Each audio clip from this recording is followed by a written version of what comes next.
UDF സർക്കാർ ധനബില്ല് നിയമസഭയിൽ പാസാക്കി. ഇത് സതീശൻ സർക്കാരിൻ്റെ തകർപ്പൻ വിജയം തന്നെയാണ്. എല്ലാത്തിനെയും ആദ്യം എതിർക്കുക എന്നുള്ളത് ഇടതുപക്ഷത്തിൻ്റെ ഒരു ശൈലിയാണ്. പക്ഷേ നിയമസഭയിൽ എതിർപ്പ് ഒരു അനക്കം പോലും സൃഷ്ടിച്ചില്ല എന്നുള്ളതാണ് സത്യം. മാത്രമല്ല, എന്തിനും ഏതിനും അനാവശ്യ ഉടക്കുകൾ ഉണ്ടാക്കുന്ന മുതിർന്ന കോൺഗ്രസ് നേതാവ് VM സുധീരനും നല്ല തിരിച്ചടിയാണ് VD സതീശൻ നൽകിയിരിക്കുന്നത്. അങ്ങനെ സർക്കാർ അവതരിപ്പിച്ച ഔദ്യോഗിക ഭേദഗതികളോടെ ബില്ലിന് സഭ അംഗീകാരം നൽകിയിരിക്കുന്നു. ബില്ലിലെ വിവിധ വകുപ്പുകളിൽ മേൽ വോട്ടെടുപ്പ് നടന്നപ്പോൾ പ്രതിപക്ഷ അംഗങ്ങൾ ആരും തന്നെ സഭയിൽ ഹാജരായിരുന്നില്ല. ഇത് അവർക്ക് ഈ നയത്തോടുള്ള മൃദു സമീപനമെന്ന് വ്യക്തമാകുകയാണ്. ഔദ്യോഗിക ഭേദഗതികൾ ഒന്നൊന്നായി അവതരിപ്പിക്കുകയും അവ ശബ്ദ വോട്ടോടെ തന്നെ സഭ അംഗീകരിക്കുകയുമായിരുന്നു. ബജറ്റിലെ നികുതി നിർദ്ദേശങ്ങൾ ഒളിച്ചുകടത്തിയെന്ന പ്രതിപക്ഷത്തിൻ്റെ ആരോപണങ്ങളെല്ലാം അർഹിക്കുന്ന അവജ്ഞയോടെ തന്നെ മുഖ്യമന്ത്രി VD സതീശൻ സഭയിൽ തള്ളിക്കളഞ്ഞു. ഈ വിഷയം ഫിനാൻസ് ബില്ലിൽ ഒളിച്ചുകടത്തിയത് അല്ല എന്നും മറിച്ച് ബജറ്റിൽ തന്നെ അവതരിപ്പിച്ച നികുതി നിർദ്ദേശങ്ങളാണെന്നും മുഖ്യമന്ത്രി പറഞ്ഞുകൊടുക്കുകയും ചെയ്തു കേരളത്തിന്. തൻ്റെ ബജറ്റ് പ്രസംഗത്തിൻ്റെ സമാപനത്തിൽ ഇക്കാര്യങ്ങളെല്ലാം വളരെ കൃത്യമായി പറഞ്ഞിരുന്നതായും പിന്നീട് അനാവശ്യമായ വിവാദത്തിൻ്റെ ആവശ്യമില്ലെന്നും അദ്ദേഹം സഭയെ ഓർമ്മിപ്പിച്ചു.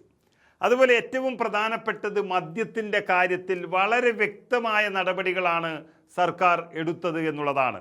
അവിടെ VM സുധീരൻ്റെ വാദങ്ങൾക്കൊന്നും യാതൊരു പ്രാധാന്യവും VD സതീശൻ നൽകിയില്ല. അതായത് സംസ്ഥാനത്ത് നിലവിൽ വിൽക്കുന്ന വിദേശ മദ്യത്തിൻ്റെ വീര്യം എന്ന് പറയുന്നത് 42.5%. ഇതിനു പകരമായി 20% മാത്രം വീര്യമുള്ള മദ്യം ലഭ്യമാക്കിയാൽ ഹാർഡ് ലിക്കറിൻ്റെ ഉപയോഗം കുറയ്ക്കാൻ സാധിക്കുമെന്ന് സബ്ജക്റ്റ് കമ്മിറ്റിയുടെ കുറിപ്പിൽ വളരെ വ്യക്തമായി പറയുന്നുണ്ട്. മദ്യനിരോധനം പ്രായോഗികമായി നടപ്പിലാക്കാൻ അത്ര പെട്ടെന്ന് കഴിയില്ല എന്ന ബോധ്യത്തിൻ്റെ അടിസ്ഥാനത്തിൽ തന്നെയാണ് മദ്യവർജനം എന്ന ആശയത്തിലേക്ക് ഈ സർക്കാർ എത്തിയത് എന്നും ഇത് ടൂറിസം IT മേഖലകളിൽ ഉണർവുണ്ടാക്കുമെന്നും മുഖ്യമന്ത്രി വ്യക്തമാക്കി കൊടുത്തു. അതായത് ബിയറിനും വൈനിനും ഇടയിലുള്ള മദ്യത്തിന് പുതിയൊരു കാറ്റഗറി സൃഷ്ടിക്കുകയാണ് ചെയ്തിരിക്കുന്നത്.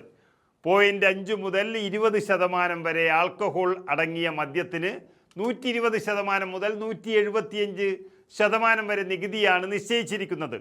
ഇത് ദക്ഷിണേന്ത്യയിലെ തന്നെ ഏറ്റവും ഉയർന്ന ടാക്സ് നിരക്കാണെന്നും മുഖ്യമന്ത്രി വ്യക്തമാക്കി. അതായത് വീര്യം കുറഞ്ഞ മദ്യത്തിന് നികുതി വളരെയധികം കുറച്ചു എന്ന വാദത്തിന് അർത്ഥമില്ല എന്നാണ് ഇതിൽ നിന്നും വ്യക്തമാകുന്നത്.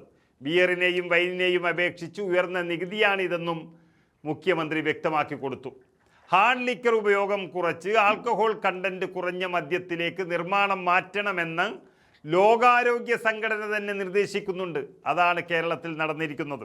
അതുപ്രകാരം കർണാടക മുൻ മുഖ്യമന്ത്രി സിദ്ധാരാമയ്യയുടെ സർക്കാരും ഇത്തരത്തിൽ ടാക്സ് റീസ്ട്രക്ചർ ചെയ്തതാണ്. എന്നാൽ കേരളത്തിൽ ഇത്തരം മദ്യം വേണോ എന്നത് UDF സർക്കാരിൻ്റെ മദ്യനയത്തിൻ്റെ ഭാഗമായി മാത്രം തീരുമാനിക്കുന്ന കാര്യമാണെന്നും മുഖ്യമന്ത്രി വ്യക്തമാക്കി. അതോടെ UDFും സർക്കാരും ഒന്നിച്ചാവുകയും ഇതിനെ എതിർത്തവർ വിഡ്ഢികളാകുകയും ചെയ്തിരിക്കുന്നു. വീര്യം കുറഞ്ഞ മദ്യം വിൽക്കേണ്ട എന്ന് സർക്കാർ തീരുമാനിച്ചാൽ കേരളത്തിൽ അത് വിൽക്കില്ല എന്നും മുഖ്യമന്ത്രി വ്യക്തമാക്കി. ഇത് പലരുടെയും കണ്ണു തുറക്കാനുള്ള ഒരു കാര്യമായിട്ടാണ് കാണുന്നത്. കേരള സ്റ്റേറ്റ് ബീവറേജ് കോർപ്പറേഷനാണ് ഇതിൻ്റെ ഹോൾസെയിലിൻ്റെ കുത്തക. സർക്കാർ വേണ്ടെന്ന് വച്ചാൽ KSBC സാധനം വാങ്ങില്ല. അതോടെ വിൽപ്പനയും നടക്കില്ല. ബജറ്റിൻ്റെ ശോഭ കെടുത്താൻ ചിലർ നടത്തുന്ന ഈ പ്രചരണങ്ങൾ മാത്രമാണ് ഈ വിവാദമെന്നും സർക്കാരാകട്ടെ വളരെ കൃത്യമായ പ്ലാനുകളുമായാണ് മുന്നോട്ട് പോകുന്നത് എന്നും മുഖ്യമന്ത്രി VD സതീശൻ വ്യക്തമാക്കിയതോടെ ഇതിൽ അനാവശ്യ വിവാദങ്ങൾ ഉണ്ടാക്കിയവരെല്ലാം പടിക്ക് പുറത്തായി. ഈ മദ്യനയത്തിൻ്റെ വീര്യം വളരെ വ്യക്തമായി.